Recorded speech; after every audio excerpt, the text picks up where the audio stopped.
સહજાનંદ સાંઈ મહારાજની જય. હરિપ્રસાદ સાંઈ મહારાજની જય. આત્મીય સમાજની જય જય જય. દાસના દાસ થવાની જય જય જય.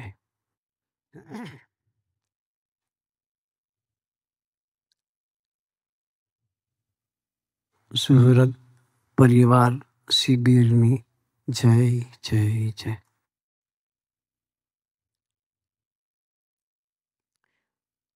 3 દિવસથી ભેગા રહી આનંદ કરી રહ્યા છીએ.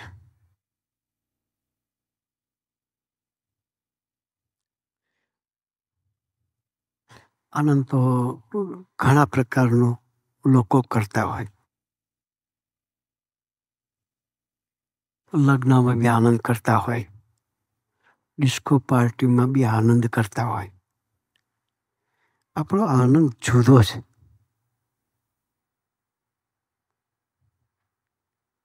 જગતના આનંદ કરતા આ આનંદ તદ્દન જુદો છે.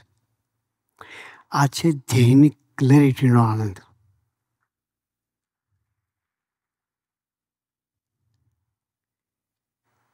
ડાયવર્ઝન ટુ ડેસ્ટિનેશન તરફની યાત્રાનો આનંદ.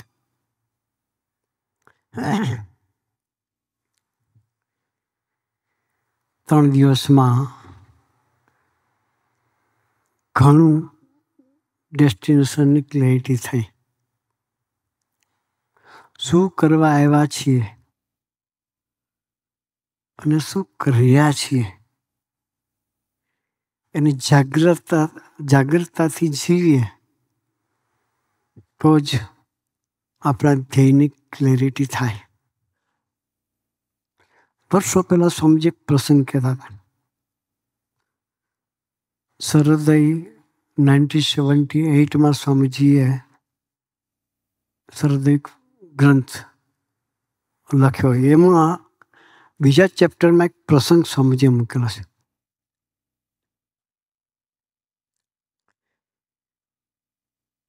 લંડન બ્રિટિશ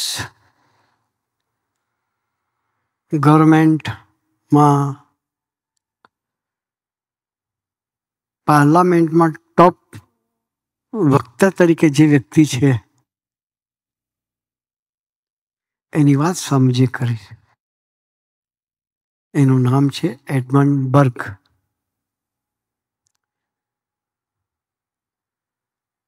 આ પ્રસંગ 75 એ અરસામાં સ્વામીજી આ પ્રસંગો ખૂબ કહેતા. કે વ્યક્તિ જ્યારે સ્કૂલમાં ભણતી હતી તો એને તોતડો હતો.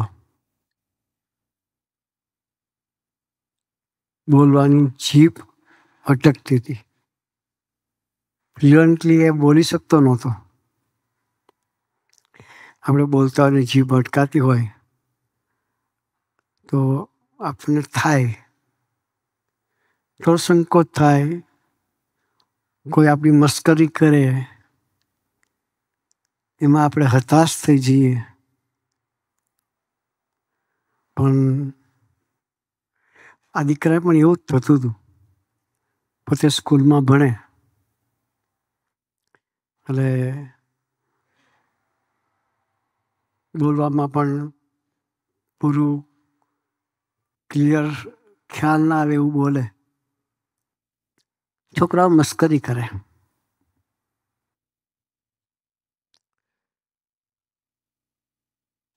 અને બહુ દર્દ થાય.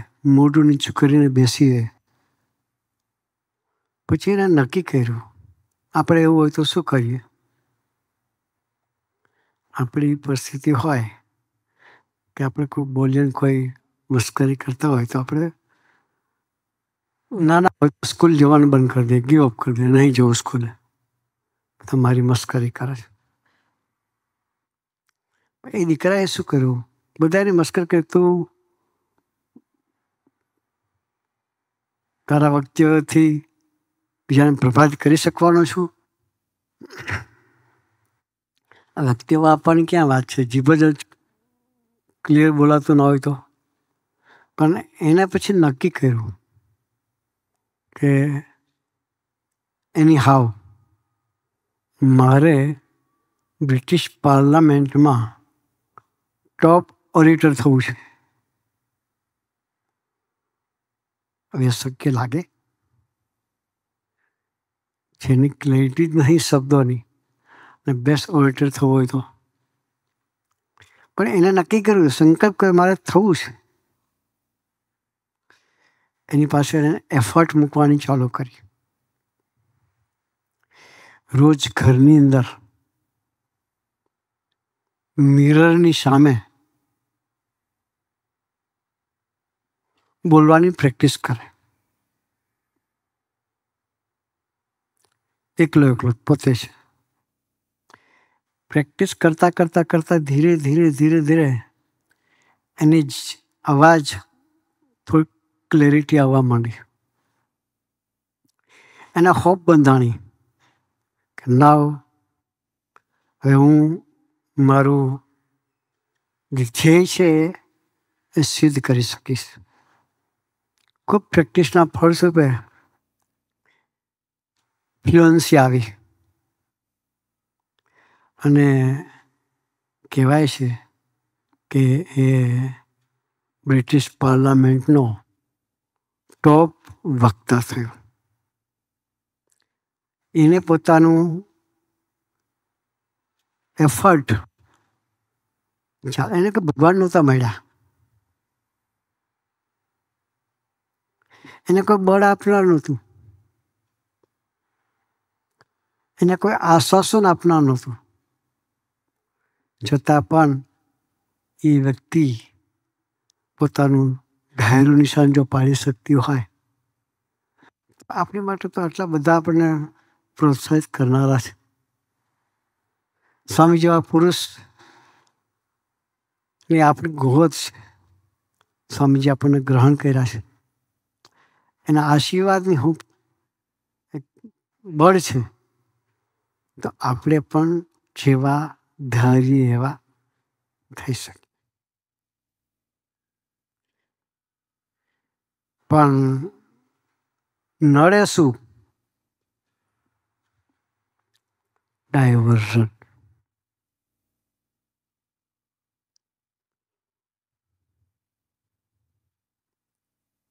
મેઇન હાઈવે પર જતા હોય, કન્સ્ટ્રક્શનનું કામ આવે, આપણી 70, 80, 85 માઇલની સ્પીડ પર આપણી ગાડી જતી હોય અને વચ્ચે ડાયવર્ઝનનું પાટિયું આવે, રોડથી નીચે ઉતરવાનું થાય, બીજા રોડે ચડવાનું થાય, તો જે ટાઈમે આપણે પહોંચવાનો સંકલ્પ હોય એ ટાઈમે આપણે પહોંચી શકીએ નહીં. અલૌકિક આપણા અનુભવની વાત છે. આપણે બધા ડ્રાઈવ કરીએ છીએ ગાડી, તો આમાં પણ જો આપણે ટાઈમસર ન પહોંચી શકતા હોઈએ તો જીવનની જે યાત્રા છે એમાં પણ જો ડાયવર્ઝન આવે તો આપણે ધારેલા માર્ગ પર આપણે ચાલી ન શકીએ. અમે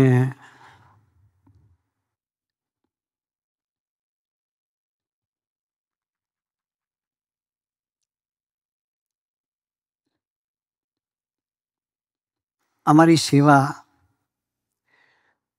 કેનેડા 6-7 વર્ષ કરી. સુખદેવ સ્વામીના બંને સાથે કેનેડા જતા હતા.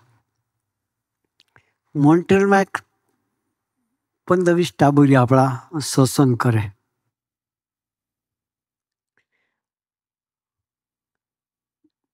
દર વખતે સભા કરી અને નીકળી જઈએ.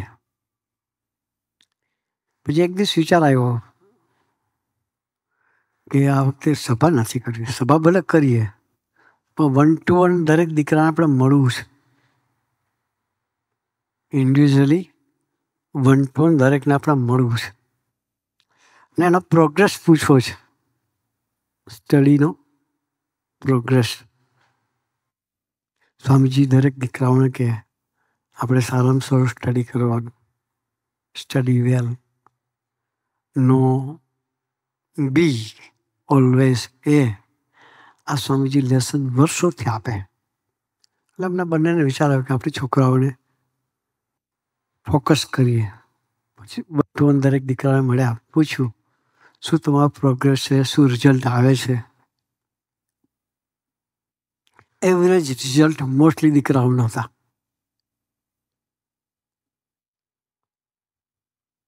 પછી પૂછીએ મારા ફરી કે તમને વાંચવાનો ટાઈમ નથી મળતો કે બીજું કોઈ રીઝન છે? તો મોસ્ટલી દીકરાઓનો ટાઈમ સોશિયલ મીડિયા અને ફોનની પાછળ બગાડતા હતા. શેની પાછળ? આ ડાયવર્ઝન છે. શું છે? ડાયવર્ઝન. સોશિયલ મીડિયા અને ફોનની પાછળ. પછી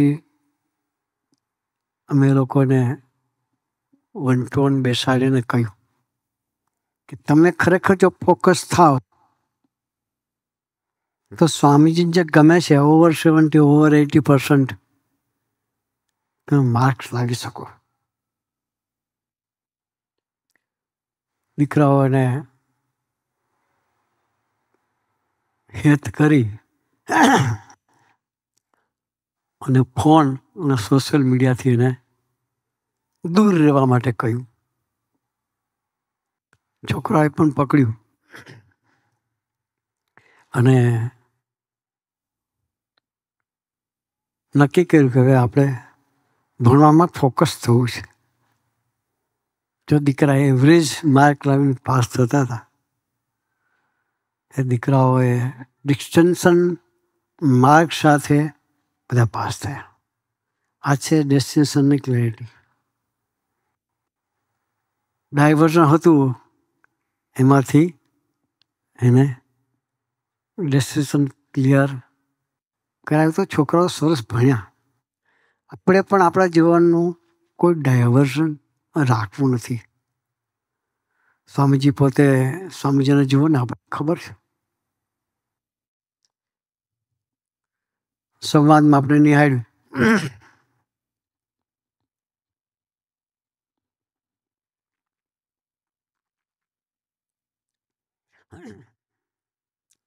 કે સ્વામીજી 8-10 મિત્રો સાથે વાંચતા હતા.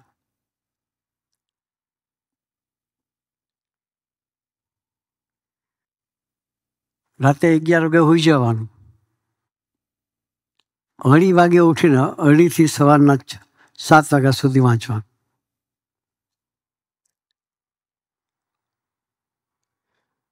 ઉઠવા માટે અલાર્મ નહીં મૂકવાનું.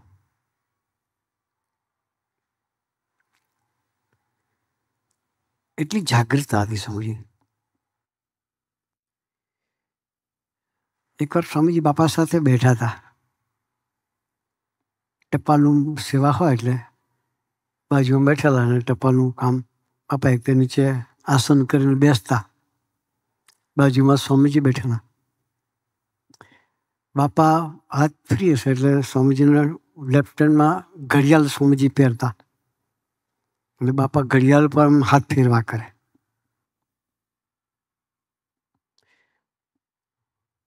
પછી સ્વામીજી હસ્યા. પછી બાપાએ પૂછ્યું કે આ તમારા ટાવરમાં અલાર્મ ખરું? બાપા ઘડિયાળને ટાવર કહેતા.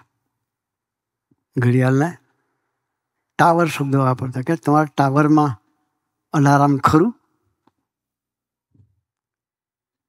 ત્યારે સ્વામીજી કે ના બાપા કે.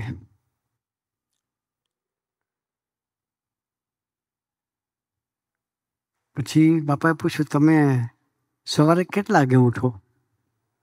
બાપા 4-4:30 ઉઠી જાઓ. તો તમે કઈ રીતે ઉઠો? કે અલાર્મ ના મૂકો તો ઉઠાય કઈ રીતે કે? ત્યારે સ્વામીજી સરસ વાત કરી કે બાપા, હું આપને પ્રાર્થના કરીને સૂઈ જાઉં, આપ મને ઉઠાડી દો છો.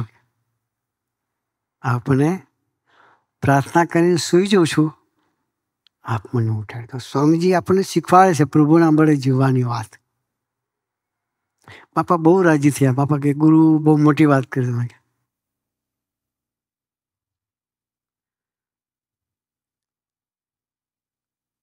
આપણું ડેસ્ટિનેશન એ છે કે પ્રભુના માથે પડીને પ્રભુના બળે જીવવું.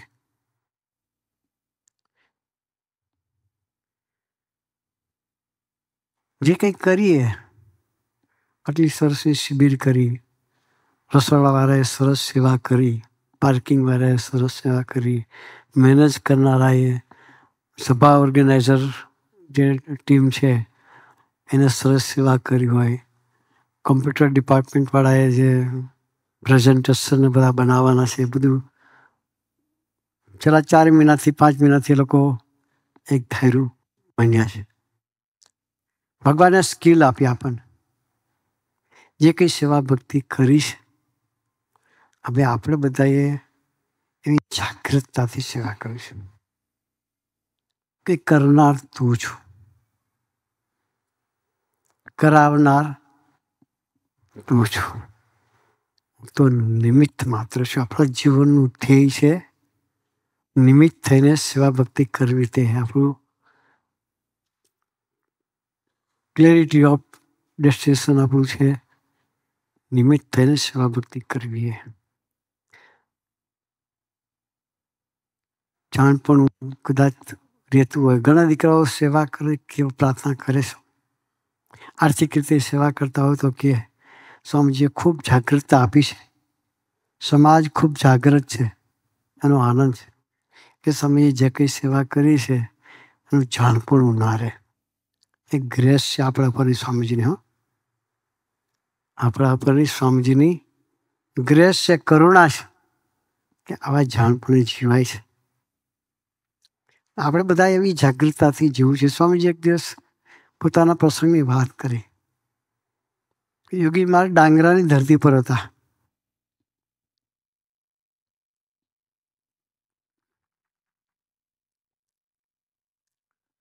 અને દીકરાઓને બાપા ગોષ્ઠી કરે રોજ. રાતના 12 વાગે બાપા પોતા માટે ગયા. દીકરાઓ સેવામાં જે હોય, બાપાના જે તળિયા ઘી ઘસતા હોય કે એક્યુપેસ કે જે કંઈ હોય, એમાં સ્વામીજી બધા સાથે સેવામાં હતા.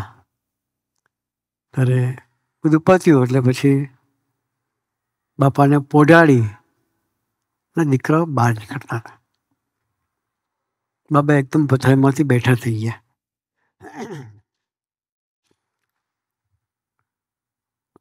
દીકરાઓ બાપાને પોઢાડીને નીચે ઉતર્યા. બાપા એકદમ જાગીને પછી સેવકને કે બધાને પાછા બોલાવો. બધા દીકરાઓ પાછા આવ્યા. બાપાએ બોલાયા એટલે સ્વામીજી બાપાને પ્રાર્થના કરી કે બાપા, અમે અહીં જ છીએ. બાપા કે મારે 2 મિનિટ વાત કરવી છે. સ્વામીજી કે બાપા, અમે અહીં જ છીએ, રોકાવાના છીએ, અત્યારે આપ આરામ કરો. જે કંઈક ગોષ્ઠી કરી આપણે સવારે કરજો. કે સહજ છે, ભક્તિના વિચાર આવે એટલે પ્રાર્થના. બાપા કે મારે એક વાત કરવી છે. બાપા બીજી વખત કહ્યું એટલે સ્વામીજીએ બધા દીકરાઓને બેસાડી દીધા. ત્યારે બાપાએ કહ્યું, એક જ મિનિટની બાપાએ વાત કરી. જે પકડવા માંગતા હતા એ શું છે? બાપા ગુરુ, હવે આપણે બધા સુવા જવા નાખીએ. સુવા જાઓ તો જાગૃતતાથી સુવાનું. કે મારા હાથમાં શાસ્ત્રી મહારાજ છે, કે મારા પગમાં શાસ્ત્રી મહારાજ છે, કે ને મારી સાથે સુવા પણ શાસ્ત્રી મહારાજ આવવાના છે. આવા જાણપણે રહીને આપણે સુવાનું. હું જે કંઈ છું એ શાસ્ત્રી મહારાજને લઈને છું. હું જે કંઈ કરું છું એ શાસ્ત્રી મહારાજને લઈને કરી શકું છું. એવી જાગૃતતાથી આપણે જીવવું છે. આ લેસન યોગીજી મહારાજે આજથી 60 વર્ષ પહેલા સ્વામીજીને યોગને બાપાએ આપેલું. એ જ લેસન સ્વામીજી આપણી પાસે અપેક્ષા રાખે છે. આપણે બધાએ આવી જાગૃતતા જીવવું છે કે હું જે કંઈ છું તારે લઈને છું.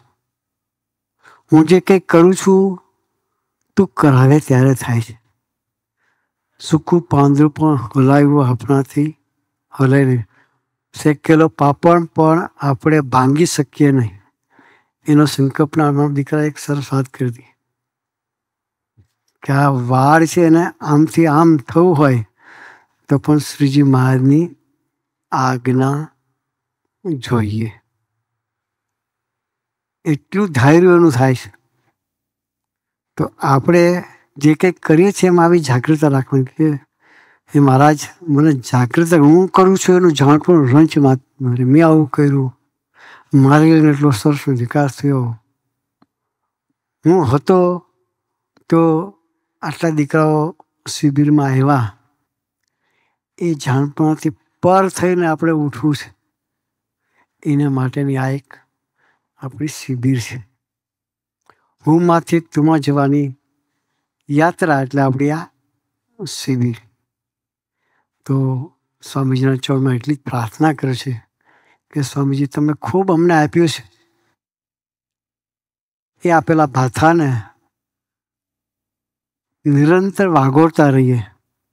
અને આપ જે અમારી પાસે કરવા માગો છો એ હુંમાંથી તુની યાત્રા આપના મળે આપની રીતે આપ કરાવો. એ જ આપના ચરણે અંતરની પ્રાર્થના સચ્ચાનંદ સ્વામી મહારાજની છે.